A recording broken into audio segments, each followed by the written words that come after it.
Auzubillahiminash-shaytanir-rajim. Bismillahir-rahmanir-rahim. Assalamu alaikum students, how are you all? Hope you all will be doing well and good. So आज की जो video है वो grade 10 के हमारे स्टूडेंट्स के लिए बहुत ज़्यादा इंपॉर्टेंट होने वाली है, क्योंकि आप लोगों को पता है आप लोगों के मॉडल पेपर्स ऑलरेडी आ चुके हैं, लेकिन स्टूडेंट्स को समझने में थोड़ी मुश्किल हो रही है। तो आज हम सोल्व मॉडल पेपर देखेंगे। नंबर 1 मॉडल पेपर जो आपकी जो है हम लोग के 2 मॉडल पेपर्स हैं मेन, जिन पे हम डिस्कशन करेंगे। एक आज की वीडियो में और एक नेक्स्ट वीडियो में डिस्कशन होगी, हम दूसरे मॉडल पेपर पे करेंगे। तो फर्स्ट मॉडल पेपर को आज हम लोग थोड़ा जो है ना ऑब्जर्व करते हैं और देखते हैं कि उसमें कौन कौन से क्वेश्चन हैं और किस टाइप के क्वेश्चन आपके एग्जाम्स में बन के आ सकते हैं। So without wasting over time let's start it. So यहाँ है आप लोगों का कंप्यूटर साइंस के जो हमारे ग्रेड 10 के SSC पार्ट 2 के जो स्टूडेंट्स हैं फेडरल बोर्ड के, उनके लिए ये जो है बहुत अच्छा मॉडल पेपर सॉल्यूशन पेपर आप लोगों का रेडी है। तो हम देखते हैं इसके क्वेश्चंस को और समझने की कोशिश करते हैं। अब क्वेश्चन नंबर 1 है, what is the output of the following code. यानी ये कोड आपको दिया हुआ होगा, एग्जाम्स में भी आपका ऐसे ही आएगा, एक कोड आपको प्रोवाइड कर दिया जाएगा और आप लोगों को MCQs में देख के बताना है कि इसका जो सोल्यूशन है, यानी इसका जो कौन सा ऑप्शन है, कौन सी आउटपुट है जो इसकी आ सकती है, तो इसका सोल्यूशन क्या हो सकता है, यानी इसकी आउटपुट क्या हो सकती है। तो सबसे पहले आपने देखना है एंड ए लिखा हुआ है, ए इक्वल टू 15 है, यानी ए की वैल्यू हमें पता चल गई, हमें फ्लोट एस की वैल्यू पता चल गई। अब आप लोगों को पता है इंट जो है वो नॉर्मल विदाउट डेसिमल जो आप लोगों के होल नंबर होता है उसके लिए यूज होता है, और जो फ्लोट होता है वो डेसिमल के लिए यूज होता है। प्रिंट एफ की कमांड को सबसे ज्यादा इंपॉर्टेंस देनी होती है, तो प्रिंट एफ की कमांड हम देखेंगे, उसमें क्या दिया हुआ है, प्रिंट एफ और आगे ब्रैकेट में लिखा हुआ है percentage sign F. Percentage sign F का मतलब है हमारा जो आंसर होगा वो होगा डेसिमल में। अब हमें एक चीज पता चल गई, कोमा के बाद जो लिखा हुआ होगा वो ही परसेंटेज एफ का जो है फॉर्मूला होगा। फॉर एग्जांपल यहाँ पे अगर ए लिखा हुआ होता तो फिर हमारा जो आउटपुट होती वो क्या होती, 15.0। सिंपल 15 ना होता, क्यों, क्योंकि यहाँ परसेंटेज साइन एफ है। ये चीज़ें मैं आप लोगों को ऑलरेडी पढ़ा चुकी हुई हूँ पिछली वीडियोस में, आप लोग वो देख सकते हैं। देन अगर एस लिखा हुआ होता सिंपल, तो फिर हम क्या लेते, 5.50 ये वैल्यू आती, ठीक है, प्रिंट ये होता। लेकिन अभी क्या लिखा हुआ है, अभी ए और एस दोनों डिवाइड हो रहे हैं, ए और एस को डिवाइड किया जा रहा है, ए डिवाइड बाय एस। अब उसका क्या आंसर आता है, यानी ए क्या है 15 और एस क्या है 5.50, इसको डिवाइड करते हैं और देखते हैं आंसर। तो यहाँ पे मैंने कैलकुलेटर खोली और यहाँ पे हम आंसर देखते हैं, ए की वैल्यू है 15 और फिर हम इसको डिवाइड करेंगे 5.50 पे, एंड हमारे पास आंसर आता है 2.72, ठीक है। तो यहाँ पर आ जाएगा 2.72, ठीक है। तो हमारा आंसर जो है प्रिंट एफ क्या होगा 2.72, हमारा आउटपुट होगी 2.72, तो answer is B. I hope so यहाँ तक आपको क्लियर हो गया होगा कि किस तरीके से हमारा 2.72 आंसर आ जाता है। अब नेक्स्ट पे चलते हैं, question number 2, Which of the following symbol is used in flowchart for the statement marks less than 33? अब ये क्या है, डिसीजन मेकिंग, ठीक है। डिसीजन होते हैं ना, लेस देन ग्रेटर देन के जो साइन होते हैं वो किस लिए यूज होते हैं, डिसीजन के लिए। और इन डिसीजन के लिए हम जो सिंबल यूज करते हैं वो है डायमंड, ठीक है। ये आप लोगों को याद होना चाहिए, और मैंने आप लोगों को बहुत अच्छे से इस चीज को पढ़ाया था फ्लो चार्ट में। आप लोग वीडियो जाके देख सकते हैं, अगर आप लोगों को इसमें कोई कंफ्यूजन है तो आप वीडियो देख सकते हैं फ्लो चार्ट की, उसमें बहुत अच्छे से एक्सप्लेन किया गया है। तो ये है जो डिसीजन का सिंबल जो हम यूज करते हैं, मार्क्स लेस देन 33 या इस तरह के जो लेस देन ग्रेटर देन वाले होते हैं उनको हम फ्लो चार्ट में यूज करते हैं। नेक्स्ट क्वेश्चन है, which of the following function is use to read string computer science. अब जैसे कंप्यूटर साइंस है, इसको रीड करने के लिए, स्ट्रिंग को रीड करने के लिए हम क्या यूज करते हैं, गेट्स, ठीक है। ये आप लोगों को याद करना है, क्योंकि इसमें कोई ऐसी चीज़ नहीं है जो आप लोगों को समझाऊं, ये याद करने वाली है कि गेट्स जो है वो यूज होता है किसी भी स्ट्रिंग को रीड करने के लिए। आगे जाते हैं, which statement is equivalent to J equal to J plus A. तो इसके इक्वल जो है वो कौन सी स्टेटमेंट है, तो आपको पता होना चाहिए जो ऐसी स्टेटमेंट, इसको हम दूसरे किस वे से लिख सकते हैं। तो इस स्टेटमेंट को हमने ऑलरेडी पढ़ा था अपनी लेक्चर्स में कि हम कैसे लिख सकते हैं। अब जैसे जे इक्वल टू जे प्लस ए, इसको हम यूँ भी लिख सकते हैं कि जे प्लस इक्वल टू ए। इसी तरीके से अगर माइनस की बात करें कि जे इक्वल टू जे माइनस ए है, तो उसको हम किस तरीके से लिख सकते हैं, जे माइनस इक्वल टू ए। तो इस तरीके से हम इसको भी लिख सकते हैं। तो ये आप लोगों को याद होना चाहिए किस तरीके से लिख सकते हैं। इसका मतलब यही होता है कि जे के अंदर जे को ऐड करवा दो ए के साथ, जे को ए के अंदर ऐड करवाओ और जे की वैल्यू में उसकी इनपुट करवा दो। देन इसका अगर हम ऑप्शन नंबर सी देखें तो ये जो है ये बिल्कुल इनवैलिड है, ठीक है, ये वैलिड नहीं है। And then option number B जो है ये इक्वल के साइन के साथ है, तो ये भी अगर हम बात करें तो ये कुछ ऐसा बनता है कि हम अपने जो ए है, यानी ये बिल्कुल ऐसे है, जे इक्वल टू ए, यानी जे की जो वैल्यू है, जे की वैल्यू के अंदर ए की वैल्यू को स्टोर कर दिया जाए, ठीक है। इसका मीनिंग ये है, तो ये बिल्कुल इसकी इक्विवेलेंट है। और इसकी बात करें तो ये तो आपको पता ही है कि जब डबल प्लस का यूज़ होता है तो इसका मतलब होता है ए प्लस 1, यानी इसमें 1 का इंक्रीमेंट करवाने के लिए हम प्लस प्लस का साइन यूज़ करते हैं। तो ये आई होप सो आपको समझ आ गया होगा। देन आगे आपके जो है एस्केप सीक्वेंस के बारे में पूछा जा रहा है कि can be use to insert tab. Tab के लिए कौन सा हम यूज़ करते हैं सी लैंग्वेज में, /t यूज़ करते हैं, ठीक हो गया। आगे which of the following is the most suitable for making two ways decision. अगर हमें टू वेज डिसीजन लेने हैं कि या ये या वो, टू वे डिसीजन, यानी एक ये वे है और एक ये वे है, या ये, जब या की बात आ जाती है, ठीक है, या और, ठीक है, तो उसके लिए हम क्या यूज़ करते हैं, इफ और एल्स, इफ ये एल्स ये, ठीक है।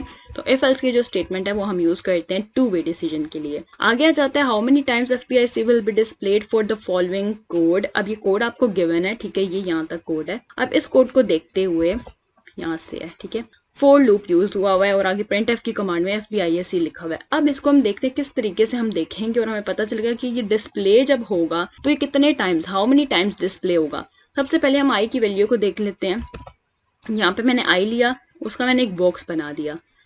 अब इस बॉक्स में मैंने आई की वैल्यू दे दी, अभी क्या है 1, ठीक है, 1 वैल्यू। और हमें कमांड जो दी हुई है वो क्या है कि आई लेस देन 10 है, यानी आई की वैल्यू जो है 10 से कम ही होनी चाहिए, तभी ये प्रिंट होगा, अदरवाइज ये प्रिंट नहीं होगा। अब सबसे पहले ये चलेगा फर्स्ट टाइम ये चला, ठीक है। अब फर्स्ट टाइम ये चला है, आई की वैल्यू 1 है, ठीक है। अब इसको यहाँ से यहाँ जाएगा स्टेप में। अब देखेंगे आई की वैल्यू जो है 10 से कम है, आई की वैल्यू क्या है 1, क्या वो 10 से कम है, यस वो 10 से कम है। तो फिर नीचे आ जाएंगे और इसको प्रिंट करवा देंगे। अब FBIS ये प्रिंट हो जाएगा, FBISE,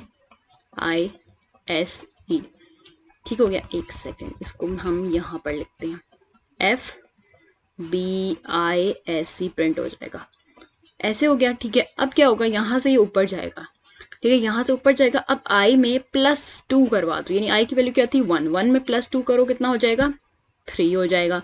तो यहाँ पे आई की वैल्यू जहाँ 1 थी यहाँ हो जाएगी 3, ठीक है। अब 3 हो गया। अब 3 को चेक किया जाएगा, यहाँ पर आएगा, 3 को चेक करेगा, क्या वो 10 से कम है, यस वो 10 से कम है, फिर प्रिंट करवा देगा FBISE को। अब वो न्यू लाइन तो लगी हुई है कि हम न्यू लाइन लेके जाएं, तो हम इसी के आगे करेंगे FBISE, ठीक है। न्यू लाइन होती तो फिर हम नीचे लिख सकते थे, न्यू लाइन पे जा सकते थे। ये आउटपुट हो गई, ठीक है। अब 2 टाइम्स आउटपुट हो गई है, कितने टाइम्स हो गई 2 टाइम, पहले 1 टाइम थी, अब दूसरे टाइम। अब फिर क्या होगा, फिर ऊपर जाएगा और देखेगा कि +2 करवाना है। अब 3 में 2 प्लस करेंगे तो क्या आएगा 5 आ जाएगा, ठीक हो गया। अब इसकी जगह आ जाएगा 5, ठीक है, 2 टाइम प्रिंट हो गया, ठीक है। अब फिर से इसको प्रिंट करवाना है FBISE, ठीक है। और ये था थर्ड राउंड में प्रिंट हो गया, ठीक है। अब फिर से वो FBISE प्रिंट हो गया। अब फिर ऊपर जाएगा, इंक्रीमेंट करवाएगा, 5 + 2 कितना हो गया 7, ठीक हो गया। तो यहाँ पर आ जाएगा 7। अब 7 आ गया, 7 को चेक करेगा, लेस देन 10 है, यस, तो FBISE प्रिंट करवा देगा, FBISE। कितने टाइम हो गया 4 टाइम हो गया। अब फिर ये यहाँ से ऊपर जाएगा और +2 करवाएगा, 7 + 2 8 ऑफ कोर्स, ठीक है। तो यहाँ पर आ जाएगा 8, ठीक है, 8 आ गया। अब 8 लेस देन 10 है, यस, तो फिर नीचे आएंगे और FBISE प्रिंट करा देंगे। अभी कितने टाइम हो गया 5 टाइम प्रिंट हो गया, ठीक हो गया, 5 टाइम प्रिंट हो गया। अब क्या हुआ, अब 8 था, अब फिर ऊपर जाएगा, आई में इंक्रीमेंट 2 का +2 करेंगे तो कितना हो जाएगा, ये हो जाएगा जी 8 + 2 10, तो ये 10 हो गया। अब 10 जो है वो 10 से छोटा है, नो, वो तो इक्वल है, जबकि यहाँ इक्वल का साइन नहीं है, तो अब ये प्रिंट नहीं होगा। तो कितने टाइम टोटल प्रिंट हुआ है 5 टाइम्स, 1 2 3 4 5, तो 5 टाइम प्रिंट हुआ है, तो इसका आंसर है 5। आई होप सो आपको क्लियर हो गया होगा। तो इस तरीके से हम लोग इस चीज़ों को, इन क्वेश्चंस को सॉल्व कर सकते हैं। इस तरह आपका कोई भी क्वेश्चन यहाँ पे आ जाए तो आप इस तरीके से सॉल्व कर सकते हैं, 3 आ जाए तब भी आप कर सकते हैं, तो इसमें कंफ्यूज होने वाली बात नहीं है। आगे क्वेश्चन नंबर 8 आ जाता है, what is the output of following code, ठीक है। अब ये कोड दिया हुआ है, अब इसकी आउटपुट क्या होगी। इस तरह के क्वेश्चन बहुत ज़्यादा एग्जाम में आते हैं, तो आप लोगों ने इन चीज़ों को छोड़ना नहीं है। अब इसमें सबसे पहले printf की कमांड देखेंगे। कोड देखने से पहले printf की कमांड देखते हैं, उसमें क्या न्यू लाइन है, ठीक है, मतलब चीज़ जो भी आएगी वो न्यू लाइन पे आएगी। आई है,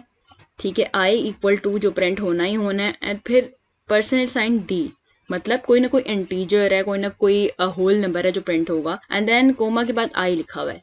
आई मतलब आई की वैल्यू प्रिंट होती जाएगी, ठीक है। अब सबसे पहले अब जाते हैं अपने लूप पे, इंट आई ऊपर उसने लिखा हुआ है, फिर फॉर लूप यूज किया हुआ है। आई की वैल्यू क्या है, यहाँ पे बॉक्स बना लेते हैं, आई की वैल्यू है 1, ठीक हो गया, ये आई है मेरा, ठीक है। तो आई की वैल्यू है 1, अब वो देखेगा 1 लेस देन 2 है या इक्वल है, इक्वल तो नहीं है लेकिन लेस है, फिर वो नीचे आएगा और प्रिंट एफ की कमांड को रन कर देगा। अब आई इक्वल टू क्या हो जाएगी, प्रिंट एफ की कमांड 1, ठीक हो गई, आई इक्वल टू 1 और कुछ नहीं है। फिर यहाँ से फिर ऊपर जाएगा फॉर लूप चलाने के लिए, ठीक है। अब आई में +2 आएगा, क्यों +1 आएगा, सॉरी, क्योंकि प्लस प्लस डाला हुआ है तो 1 आएगा और ये 2 बन जाएगा, आई की वैल्यू हो जाएगी 2। अब 2 जो है वो लेस देन आई से नो, इक्वल टू है यस, तो इक्वल तो है ना, एक चीज तो फुलफिल हो रही है, तो नीचे आएगा प्रिंट एफ करवा देगा। अब न्यू लाइन पे जाएंगे और यहाँ पे प्रिंट करवाएंगे आई इक्वल टू, अब आई की वैल्यू क्या है 2, आई की वैल्यू आ जाएगी 2, ठीक है। तो अब फिर ऊपर जाएंगे, ठीक है, यहाँ से ऊपर जाएगा तो अब आई में 1 का इंक्रीमेंट करवाओ, वो कितना आ जाता है 3 आ जाता है, ठीक है। अब वो चेक करेगा 3 लेस देन या इक्वल टू है 2 के, नहीं ना लेस है ना इक्वल है 3, तो 2 से बड़ा हो रहा है, तो अब ये रन नहीं हो, तो यानी हमारा आंसर क्या आ जाता है, I equal to 1, I equal to 2,